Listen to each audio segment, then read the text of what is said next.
सलमान के बाल पकड़े, उसका बड़ा भाई गवाह दे दिया 4 पुलिस वकील वालों के लिए। उसको पूरा डुबाया गया, बाल पकड़ के उछल दिया था, तो उसको ऐसे डुबा रहे थे। सोनकच की मैं कह रही ना, मैं कल से पागल हो रही, मेरी किसी ने नहीं सुनी, क्योंकि मेरा बच्चा गुंडा है, इसलिए मैं गुंडा की माँ की नहीं सुनता कोई। चमचमाती गाड़ियों का काफिला, हाथ में सुलगती सिगरेट और चेहरे पर ऐसा आरोप कि सामने वाला बिना वजह ही कांप जाए। बालों में जेल, आंखों पर काला चश्मा और सोशल मीडिया पर हर पोस्ट मानो खौफ का विज्ञापन हो। कभी दोस्तों के साथ हुक्का बार में ठहाके, तो कभी हाथों में नोटों की गड्डियां लहराते हुए वीडियो। यही था सलमान लाला का अंदाज। वह अपने उम्र के लड़कों के लिए किसी काल से कम नहीं था, क्योंकि वह अपने साथियों को सदैव नशे के कारोबार में धकेलता था। उम्र भले ही 16 से कम रही हो, लेकिन अदाएं ऐसे कि मानो किसी फिल्मी विलेन की जिंदगी असलियत में उतर आई हो। लाला सिर्फ अकेला खिलाड़ी नहीं था, उसकी ताकत थी उसका परिवार, खासकर उसकी माँ और चाचा, जो लाला की परछाई बनकर उसके हर गुनाह के गवाह रहे। पुलिस के रिकॉर्ड में उसके नाम के आगे इतनी धाराएं जुड़ चुकी थीं, जैसे एक आदमी नहीं बल्कि पूरा गिरोह जेल की दीवारों में कैद कर दिया जाए। वो दुनिया को दिखाता था कि वो सिर्फ इंदौर का गैंगस्टर नहीं, बल्कि एक ब्रांड है, और यही ब्रांड उसका स्टाइल, उसका खौफ और उसका क्रूर खेल बन गया। लेकिन हकीकत इसके बिल्कुल इतर थी, क्योंकि सलमान कोई गैंगस्टर नहीं, बल्कि एक नंबर का टुच्चा, जेब काट, गंजेड़ी और पियक्कड़ जरूर था। सलमान अक्सर अलग अलग कमसिन उम्र की लड़कियों के साथ रंगरलियां मनाता था। उसके निशाने पर अमीर परिवार की लड़कियां रहती थीं। एक वक्त था जब उसके होठों से निकलता हुआ धुआं इंदौर की सड़कों पर मौत का पैगाम बन जाता था। वह दुर्लभ कश्यप से बहुत ज्यादा प्रभावित था, और धीरे धीरे उसने भी अपने चारों तरफ दुर्लभ कश्यप की तरह फौज खड़ी कर दी थी, जो उसकी एक आवाज पर मरने और मारने के लिए तैयार रहती थी। छोटे मोटे अपराध करना और उन अपराधों की सोशल मीडिया पर सेखी बगाड़ना, यही काम था सलमान लाला का। उसका खौफ रियल लाइफ में कम बल्कि रियल लाइफ में ज्यादा था। नमस्ते, मेरा नाम अंकित त्रिपाठी है। इस वीडियो में मैं सलमान लाला की जिंदगी के वह राज खोलूंगा जो आपको पूरे इंटरनेट पर नहीं मिलेंगे। मैं इस बात का आपसे दावा कर रहा हूं। साथ ही आपको बताऊंगा कि कैसे सलमान की मौत हुई, क्या सच में वह डूब गया या वह डुबाया गया है। इंदौर शहर का नया बसेरा इलाका, ये वही जगह है जिसे साल 1984 में अर्जुन सिंह की सरकार ने एक पुनर्वास बस्ती के रूप में बसाया था। सकरी गलियां, तंग मकान और भीतर पलती कई कहानियां। यही सलमान लाला का अड्डा हुआ करता था। सलमान के पिता निजाम कबाड़ी का काम करते थे और पलासिया नाले के किनारे रहते थे। बाद में उन्होंने नया बसेरा में भी कबाड़ का धंधा शुरू किया। सलमान के पढ़ाई की बात करें तो उसने मात्र 10 तक की पढ़ाई की थी। वह पढ़ाई में नंबर 1 का होशियार नहीं बल्कि गधा जरूर था। सलमान और उसके ज्यादातर साथी नया बसेरा इलाके के रहने वाले थे। सबने पास ही में मौजूद सरकारी स्कूल में अपनी शुरुआती तालीम हासिल की थी। स्कूल में हुई दोस्ती ने शुरुआत में एक गोलबंदी की शक्ल अख्तियार की। ये सभी दोस्त अक्सर स्कूल से बंक मारकर इधर उधर चोरी करते थे। आगे चलकर ये स्कूली लड़के ऐसे अपराध करने वाले थे जिसे सुनकर आम आदमी क्या, पुलिस के भी होश उड़ गए। सलमान के परिवार को करीब से जानने वाले एक शख्स बताते हैं कि जब उनके लड़के रास्ता भटकने लगे तो शुरुआत में सलमान के पिता निजाम ने कुछ सख्ती भी की, लेकिन लड़कों को अपने चाचा जावेद और मां सबाना का सहयोग हासिल था। कुछ समय बाद निजाम ने अपने बेटों से कुछ भी कहना भी छोड़ दिया। सलमान अपने 4 भाइयों में सबसे छोटा था। सबसे पहले उसके बड़े भाई सादाब ने इलाके में गुंडागर्दी शुरू की। धीरे धीरे उसके छोटे भाई भी उसी राह पर चल निकले। सलमान अब गैंग बना चुका था। सलमान की उम्र वो थी जब ज्यादातर लड़के अपनी पढ़ाई, करियर और सपनों की राह तलाशते हैं, लेकिन सलमान के ख्वाब अलग थे। उसे जिंदगी संवारनी नहीं थी बल्कि मशहूर होना था, चाहे कीमत कुछ भी क्यों ना चुकानी पड़े। इसी चाहत ने उसे जुर्म की अंधेरी गलियों की ओर धकेल दिया। उसने अपने खौफ को बढ़ाने के लिए और अपनी पहचान और ज्यादा बढ़ाने के लिए सोशल मीडिया को हथियार बना लिया। वीडियो, फोटो और स्टेटस के जरिए उसने दहशत का ऐसा खेल खेला कि धीरे धीरे उसकी उम्र के लड़के उसकी तरफ खिंचते चले आए और दुर्लभ कश्यप की तरह उसके गिरोह का हिस्सा बनते चले गए। नया बसेरे में रहने वाले एक वकील है महेंद्र पचौरी। उन्होंने सलमान के शुरुआती किस्से इंडिया टुडे के साथ साझे किए हैं। उन्होंने बताया कि 24 अगस्त 2015 की रात करीब 11 बजे मोहल्ला की पद्माबाई नाम की महिला ने अपने रिश्तेदारों के साथ वह मेरे घर पहुंची। वह बदहवास थी। उसने बताया कि मोहल्ले के ही लईक और गोलू ने उनके बेटे शिव के साथ मारपीट की थी। शिकायत करने वह जब लईक के घर पहुंची, लेकिन वहां लईक के बड़े भाई सादाब, रिजवान और उसके छोटे भाई सलमान ने उसके साथ मारपीट कर दी। ये वही सलमान लाला था जिसकी दास्तान मैं आपको सुना रहा हूँ। महेंद्र पचौरी पद्माबाई और उसके परिवार को लेकर अगली सुबह थाने की ओर जा रहे थे, लेकिन सलमान और उसके भाई को इस बात की जानकारी मिल चुकी थी। जानकारी मिलने के बाद अब सलमान एक ऐसा कांड करने वाला था जिससे पचौरी साहब के होश फाख्ता हो गए। हुआ यूं कि जैसे ही ये लोग घरों से शिकायत करने के लिए आगे बढ़े तो कुछ दूर रास्ते में सादाब, रिजवान, लईक और सलमान ने इन लोगों को घेर लिया, तलवार और फायरिंग कर इनके ऊपर हमला कर दिया, लेकिन वह बाल बाल बच गए और किसी तरह थाने पहुंचकर चारों भाइयों के खिलाफ शिकायत दर्ज कराई। इस दौरान सलमान की उम्र मात्र 16 साल थी। आपको जानकर हैरानी होगी कि यह उसके खिलाफ दर्ज हुआ पहला मुकदमा नहीं था। इससे पहले ही सलमान के खिलाफ करीब 9 मुकदमे लिखे जा चुके थे। हत्या के प्रयास से लेकर गैंग रेप और फिरौती तक के अपराधों में वह शामिल था। असल में अपराध की दुनिया में उसका कदम साल 2012 में पड़ चुका था, जब उसकी उम्र मात्र 14 साल थी। सलमान पर पहला मुकदमा लगा था लड़की भगाने का। लड़की हिंदू थी और यह मामला धीरे धीरे सांप्रदायिक रंग ले बैठा। नाबालिग होने के कारण सलमान को बाल सुधार गृह भेजा गया। उस वक्त सलमान की मां सबाना ने थाने में जाकर पुलिस अधिकारियों से गुहार करती कि उसके बेटे को राजनीति का शिकार बनाया जा रहा है। कुछ अधिकारियों ने धीरे धीरे नरमी बरती और कुछ महीने बाद सलमान जेल से छूट गया। जेल से छूटने के बाद सलमान की मां ने पुलिस के साथ एक ऐसा कांड को अंजाम दिया जिसे सुनकर आपके होश उड़ जाएंगे। इंदौर स्थित MIG थाने के पूर्व SHO तहजीब काजी के मुताबिक सलमान के अपराध में उसकी मां खुलेआम सपोर्ट करती थी। साथ ही जब भी पुलिस सलमान को पकड़ने के लिए जाती तो अपने कपड़े खुद फाड़कर पुलिस वालों पर आरोप लगा देती थी। इसी वजह से पुलिस वाले उसके घर जाने से कतराते थे।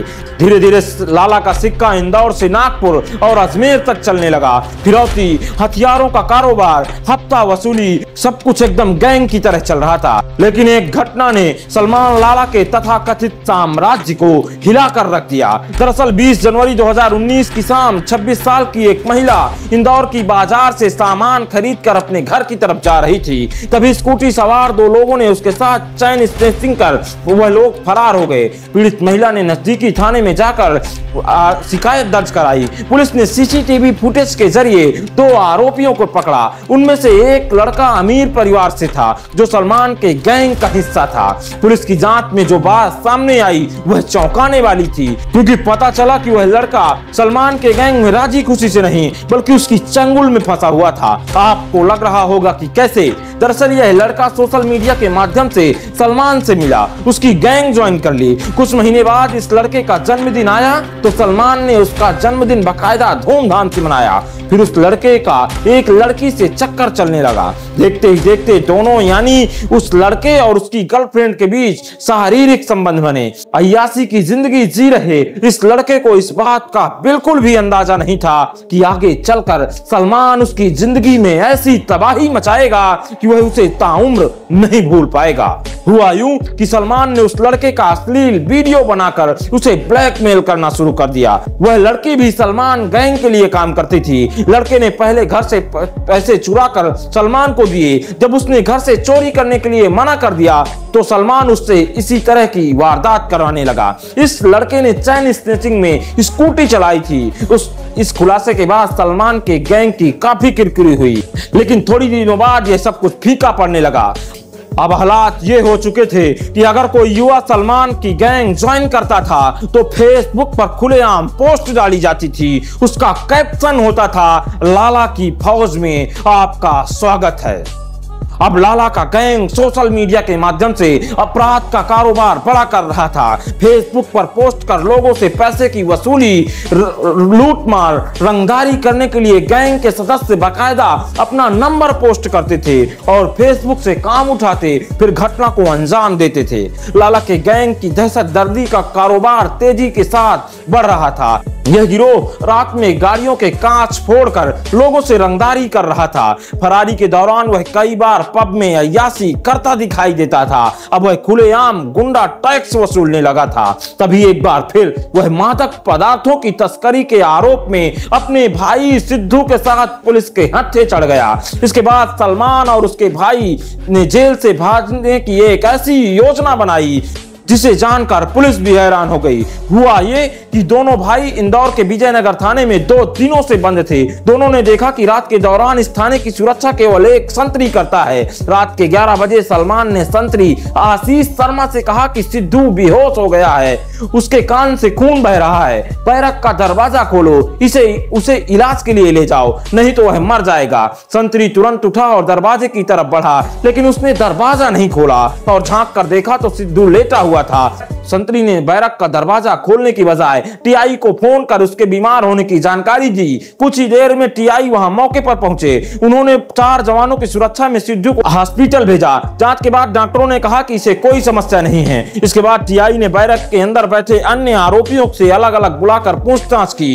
तो एक ने बताया कि सलमान और सिद्धू ने थाने से भागने की साजिश रची थी। मेरी गुजारिश है कि अगर आपको यह वीडियो अच्छा लगा हो तो चैनल को सब्सक्राइब जरूर कीजिएगा, क्योंकि आगे जो मैं खुलासे करने वाला हूं वह बहुत धमाकेदार हैं। सलमान की पहुंच राजनीति के कुछ मशहूर लोगों तक थी और यही वजह थी कि सलमान से पुलिस अब कुछ ज्यादा मतलब नहीं लगाती थी। वह जब भी पुलिस कस्टडी में पेशी के लिए आता तो मीडिया को देखकर बाकायदा मूंछों पर ताव देता था। अब तक लाला के खिलाफ इंदौर के एमआईजी, खजराना और विजयनगर थाने में कई केस दर्ज हो चुके थे। उसके खिलाफ पुलिस ने मात्र 25 पैसे का इनाम घोषित किया हुआ था। सलमान अमीर परिवार की लड़कियों और लड़कों को फंसा लेता, उनके साथ पब और होटलों में ड्रग पार्टियां करता।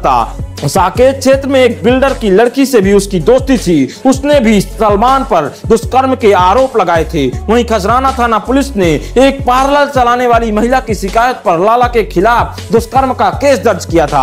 आगे चलकर सलमान एक अब ऐसा कदम उठाने वाला था जिसे सुनकर वह देखकर उसके विरोधियों के गले सूख गए थे। उधर सलमान की वजह से पूरे परिवार को पुलिस परेशान कर रही थी। सलमान का भाई रिजवान जो था वह तीनों भाइयों के साथ नहीं रहता था।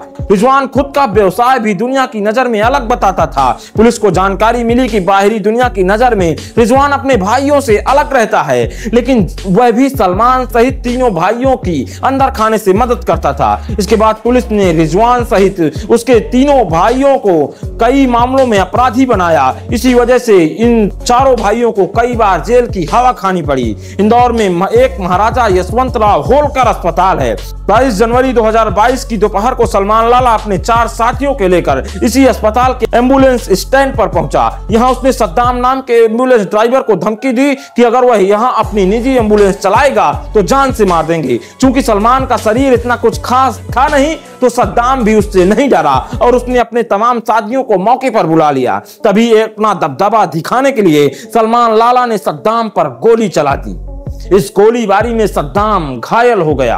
ये विजुअल उसी दौरान के हैं जिसमें आप देख सकते हैं कि गोली चलाने के बाद सलमान किस तरह भाग रहा है। इसके बाद पुलिस ने एक ऐसा कदम उठाया कि सलमान लाला के तथाकथित साम्राज्य की जड़ें हिल गईं। दरअसल 28 जनवरी 2022 को इंदौर के रजवाड़ा क्षेत्र में सलमान लाला अपनी एक गर्लफ्रेंड के साथ आराम से शहर में फरारी काट रहा था। इसके बाद पुलिस ने सलमान को गिरफ्तार कर लिया, लेकिन युवती फरार हो गई। फिर पुलिस ने एक ऐसा कदम उठाया कि सलमान के आशिकों के गले सूख गए।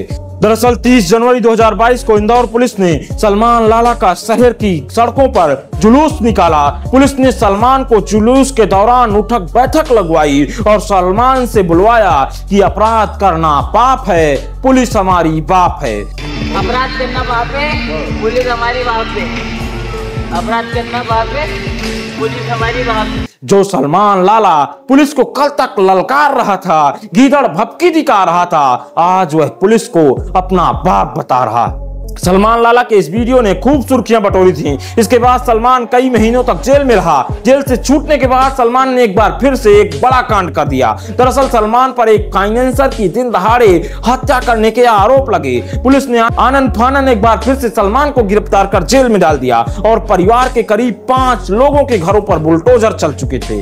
दिसंबर 2022 में सलमान लाला के भाई आदिल ने मामूली सी बात पर एक इवेंट कंपनी के संचालक की हत्या कर दी। इस दौरान सलमान भोपाल जेल में अपनी सजा काट रहा था। एक बार फिर सलमान को जेल से रिहाई मिली और एक बार फिर वह अपराध के व्यापार में कूद गया। मार्च 2024 के आसपास सलमान हत्या के प्रयास के मामले और 2 स्थायी वारंट को लेकर फरार चल रहा था। इसी बीच पुलिस जब उसे गिरफ्तार करने पहुंची तो उसने एक एसआई पर पिस्टल तान दी। कुछ सेकंड बाद जैसे ही सलमान वहां से मौका पाकर भागने लगा तो पुलिस ने उसे गिरफ्तार कर लिया और थाने में बंद कर उसकी जमकर धुनाई की गई। कुछ महीने बाद फिर वह जेल से छूटा और फिर वही कहानी दोहराने लगा। अब मैं आपको सलमान के आखिरी दिनों की पुलिस की कहानी और परिवार के दावे बताता हूँ। सलमान एमडी ड्रग मामले में कई महीनों से फरार चल रहा था। उसके बारे में क्राइम ब्रांच को कई दिनों से सूचना मिल रही थी। इसी दौरान जानकारी मिली कि सलमान का बड़ा भाई जिसका नाम सिद्धू है वह सागर की जेल में बंद था।